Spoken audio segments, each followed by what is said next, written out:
Ano ba? Ano pa masabi? Ano naging strategy nyo dun sa Dragon? Ano naging strategy nyo? Strategy namin nila God's Fury? Actually si God's Fury kasi parang very ano siya, ang galing nung pagkukumad niya, yung leadership skills niya. So lagi lang niya sinasabi na ayan na.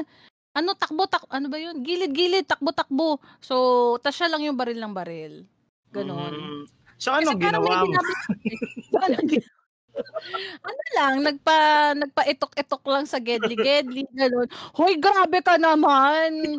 Malaki naman ang participation ko sa Dragon. Gano'n. Kala ko umupo ka uli eh. Nagdakdak ka lang sa baril. Hindi, pero madalas akong namamatay nun kasi grabe talaga siya. Very, challenging. Masakit.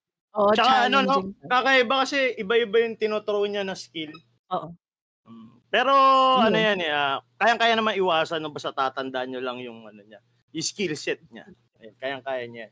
So, try nyo yung patayin yung dragon mamaya para ma-highlights kayo. Sigurado kasi sa inyo ang camera nun, guys. Kaya mare-record nyo yung sarili nyo, di ba? Astig yan. Ewan ko ba? Ayan na!